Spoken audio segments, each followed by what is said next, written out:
Olá, meus amigos, minhas amigas, tudo bem com vocês? É o professor Legene Mihan, vocês estão no canal da Geopolítica, um canal especializado em análises das geopolíticas mundiais, mas que também onde eu ministro cursos de vários tipos. Nesse momento, é um curso de literatura em andamento e um curso de teologia aos domingos. O nosso curso de literatura, sobre os 30 livros mais importantes, ele é ministrado às quintas-feiras, 17 horas, mas amanhã, neste horário, eu estou embarcando para o Rio de Janeiro. Você deve estar sabendo, eu vou fazer lançamento de meus livros na sexta-feira.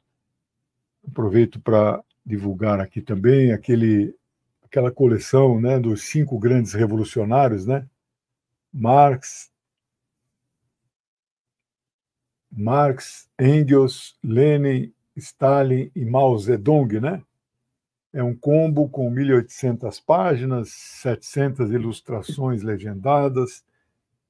Já lancei em algumas cidades, alguns estados. Aí, agora, o Rio de Janeiro, eu fui convidado pelo Sindicato dos Professores, sim, para o Rio, onde já estive durante 3 vezes fazendo palestras, e eu estou pensando fazer uma introdução aí a atualidades do pensamento marxista, leninista, e, e depois seguido de autógrafos, né? Não vou autografar os 5 livros, né? A pessoa escolhe qual dos 5 ela quer. Estou levando só esse combo, não estou levando outras obras minhas, né? É muito difícil transportar, né? Bom, então eu estou fazendo essa viagem de forma excepcional, né? Fazia muito tempo que eu não ia ao Rio de Janeiro. Meu desejo era fazer lançamentos em vários estados, né? Mas as condições são muito difíceis. A minha editora, muito pequenininha, ela não consegue bancar essas despesas. Eu dependo sempre de um convite, né? Mas também os sindicatos nos estados eles estão com muita dificuldade, então os convites não chegam. Então eu não consigo.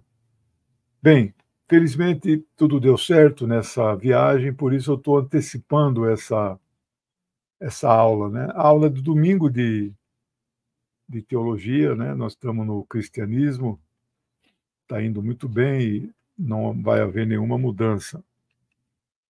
Essa aula já tinha sido suspensa 2 vezes, mas nós vamos terminar hoje o terceiro livro dos 30, que é Dom Quixote de la Mancha, né? Nós estamos, então, eu estava entrando na parte da obra em si, né? Já tinha falado aí muita coisa sobre o conteúdo do livro, agora a obra em si, né? No total, a obra tem 126 capítulos, e foi publicada originalmente em 1615 e ela teve 2 partes, né? Ela acabou ficando com 2 estilos diferentes, né?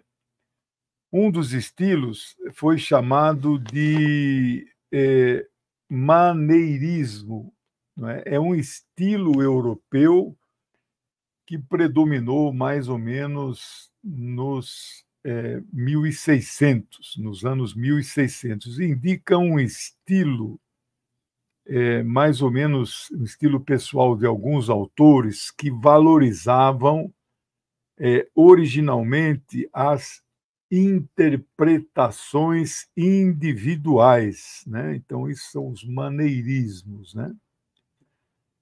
E também a outra característica é o estilo barroco, entre aspas, né? Então, nós colocamos aspas aí no maneirismo e no barroco, que é o barroco.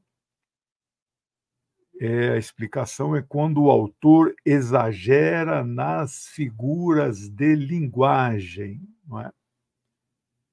Por exemplo, usando hipérboles, metáforas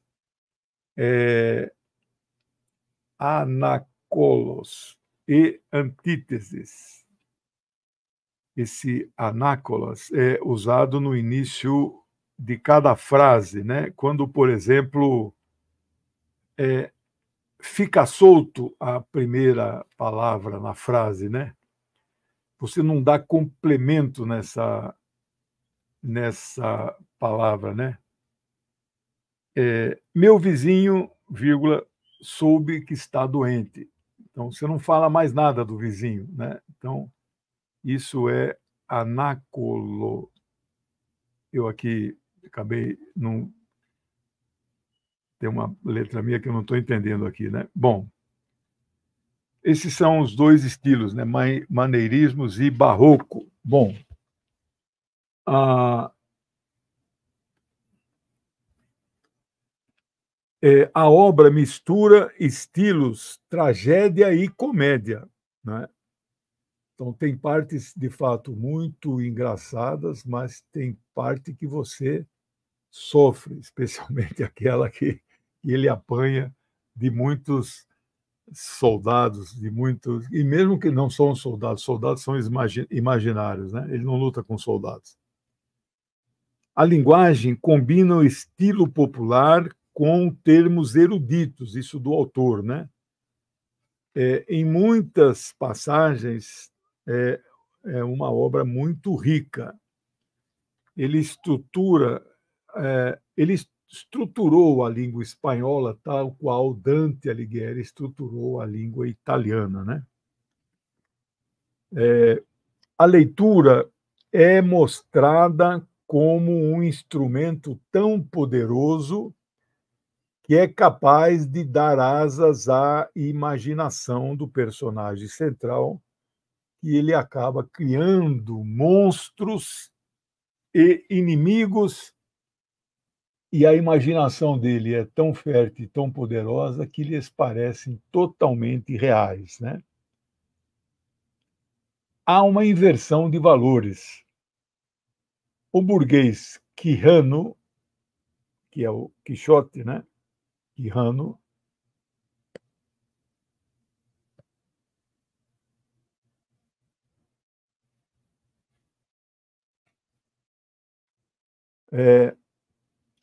troca o tédio da sua vida burguesa para se aventurar pela cavalaria.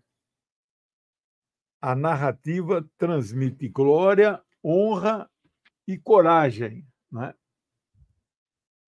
Quixote expressa um amor chamado de petrarquista. Vamos colocar aspas no petrarquista. É uma alusão a quem? Claro, a ele mesmo, ao famoso Francesco Petrarca, grande poeta que viveu na época de Dante Alighieri e era grande admirador de Dante, 1304 a 1374. Então, o petrarquismo é que com sentimentos amorosos como servidão. Por isso, ele explica a sua paixão com uma loucura permitida. Ele é muito apaixonado, né, pela Dulcinea, inventa essa paixão, ela até existiu na juventude, né? E ele sai para libertá-la, né?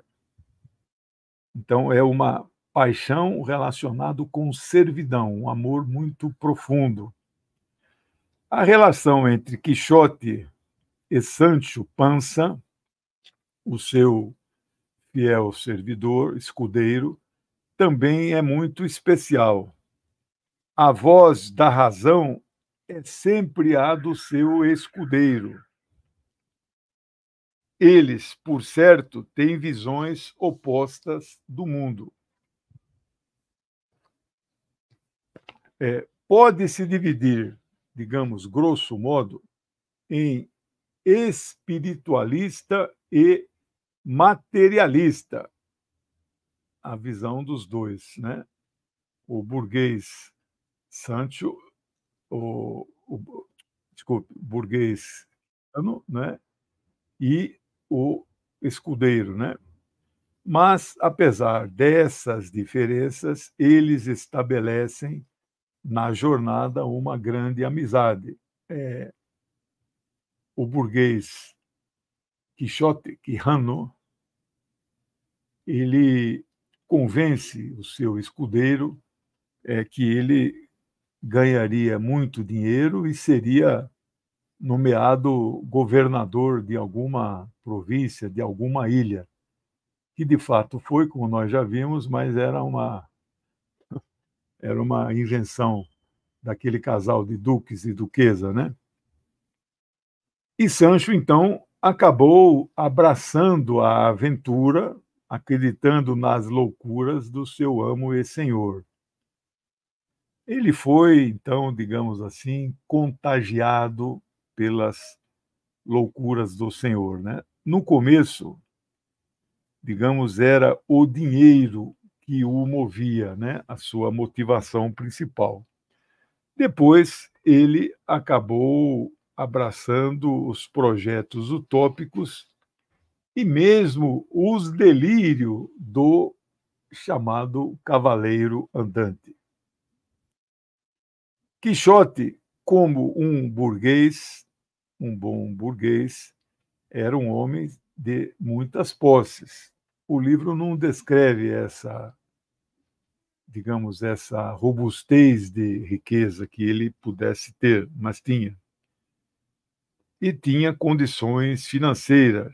Já Sancho Panza era um simples homem do povo, acreditava poder um dia ser governador de terras que ele então conquistaria junto com o seu senhor.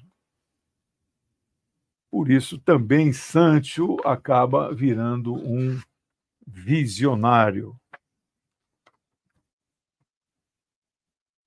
Esse sonho acaba se tornando, entre aspas, realidade, uma fantasia dentro de uma fantasia, não é? Quando ele é nomeado governador da ilha da Barataria, por aquele duque, que não aparece o nome, né? Aquele casal de duque, né? Da duquesa, onde eles ficam hospedados. Né?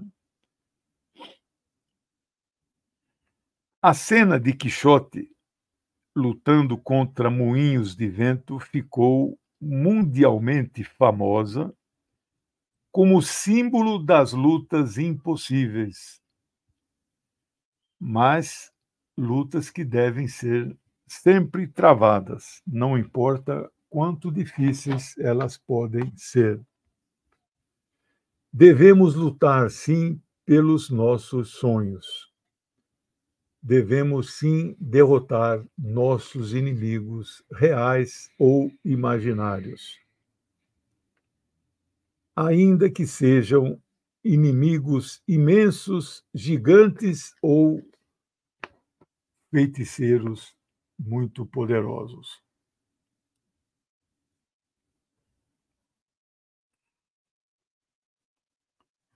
Se de nunca foi, na vida real, um verdadeiro cavaleiro,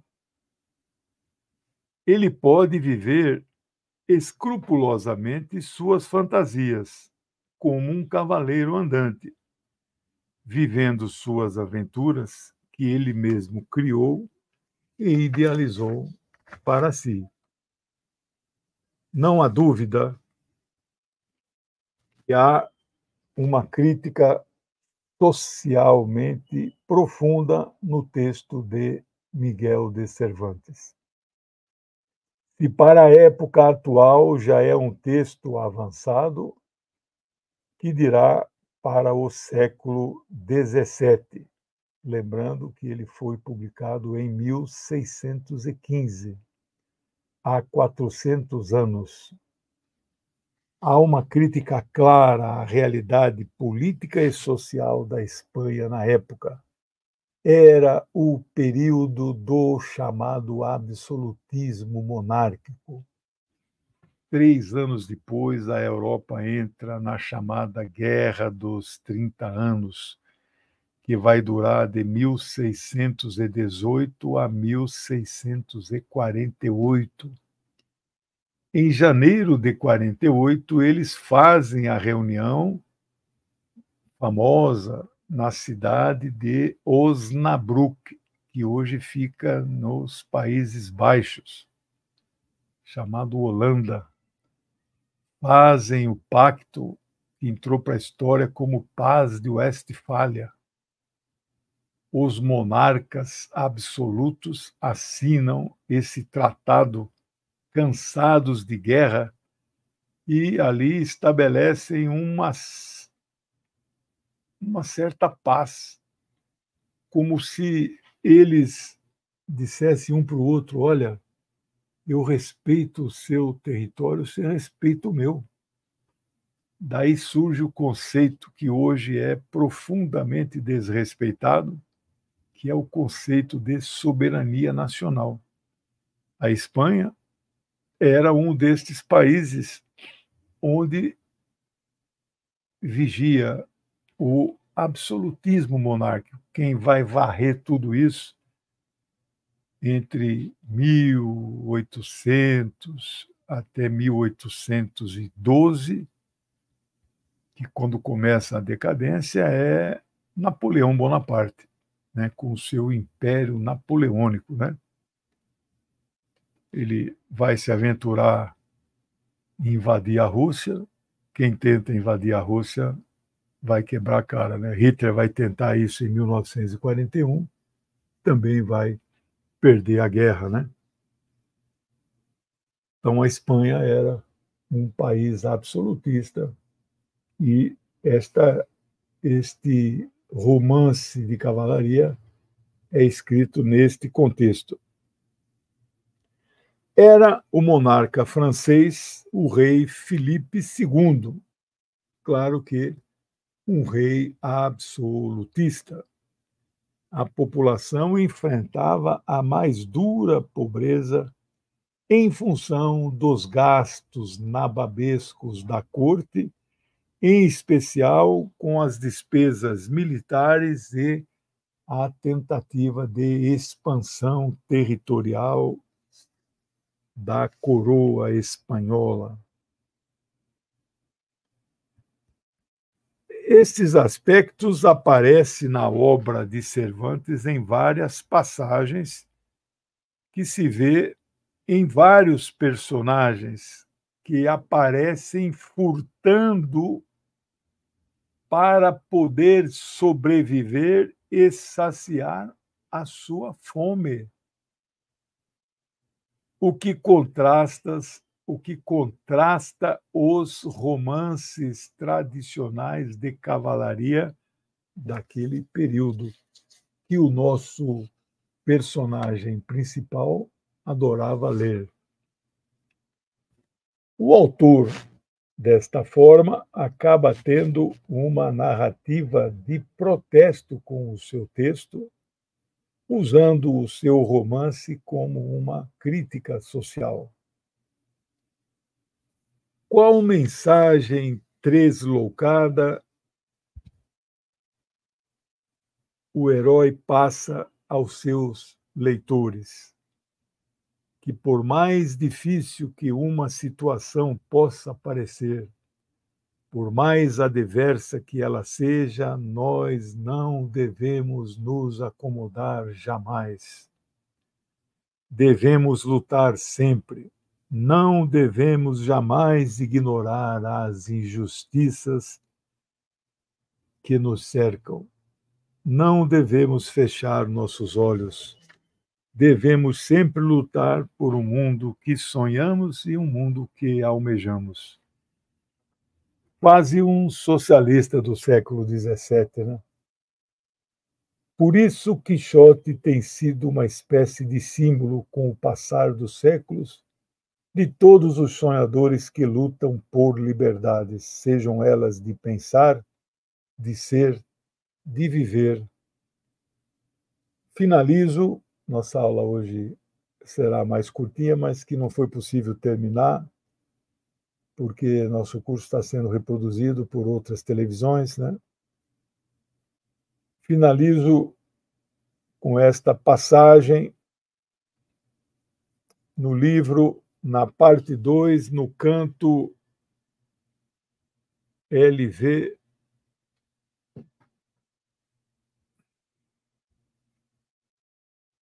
58.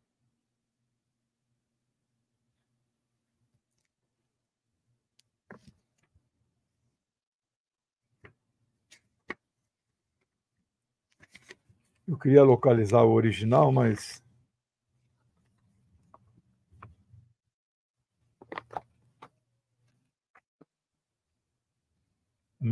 devia ter separado antes. Agora vai ser difícil achar, viu?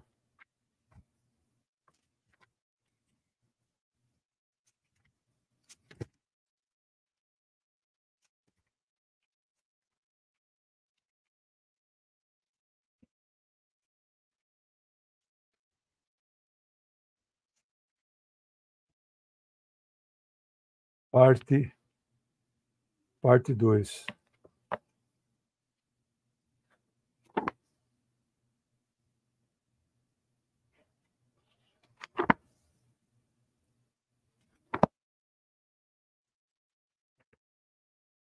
É o L.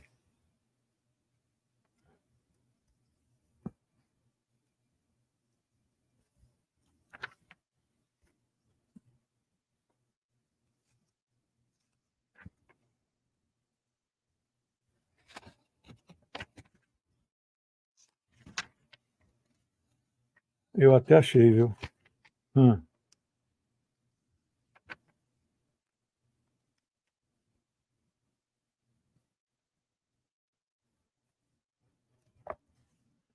Aqui, ó. La libertad, Sancho, es uno de los más preciosos dones que a los hombres dieron los cielos. Con ella no pueden igualarse los tesoros que encierra la tierra, ni el mar encuentra. Esse aqui, na minha original, página 984. Vou ler agora a tradução. A liberdade, Sancho, é um dos dons mais preciosos que aos homens deram os céus. Não se lhe podem igualar os tesouros que há na terra, nem os que o mar encobre. Pela liberdade, da mesma forma que pela honra, se deve arriscar a vida e, pelo contrário, o cativeiro é o maior mal que pode acudir aos homens. Digo isto, Sancho, porque bem viste os regalos e as abundâncias que tivemos neste castelo. Que deixamos? Na mente dele não tinha castelo nenhum, pois no meio daqueles banquetes saborosos e daquelas bebidas nevadas, parecia-me que estava metido entre as estreitezas da fome, porque os não gozava com a liberdade com que os gozaria. Se fossem meus, que as obrigações das recompensas, dos benefícios e mercês recebidas são ligaduras que não deixam campear o ânimo livre. Venturoso aquele a quem o céu deu um pedaço de pão, sem o obrigar a agradecê-lo a outrem que não seja o mesmo céu. Então, viva Miguel de Cervantes, viva Dom Quixote de La Mancha e seu fiel escudeiro Sancho Panza.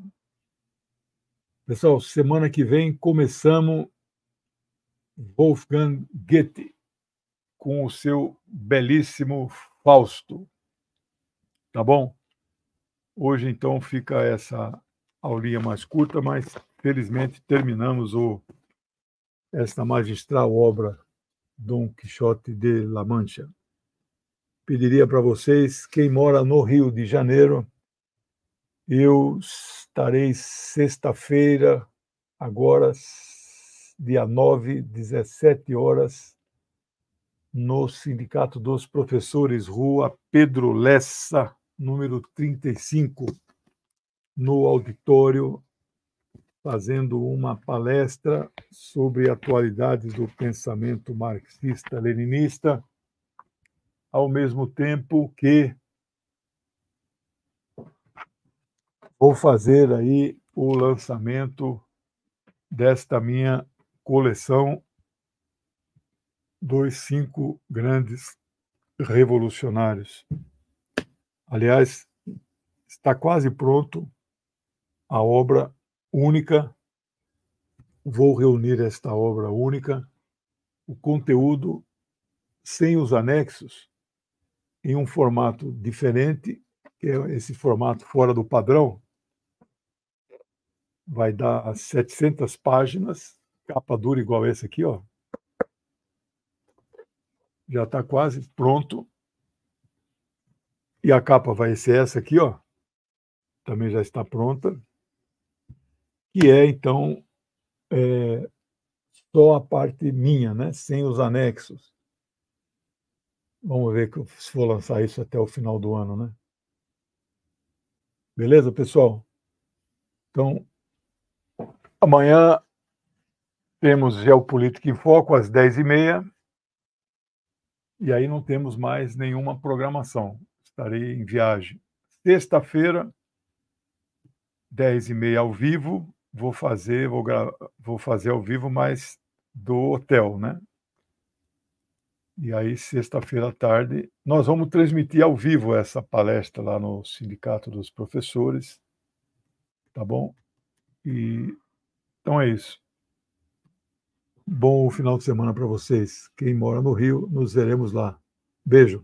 Tchau, pessoal.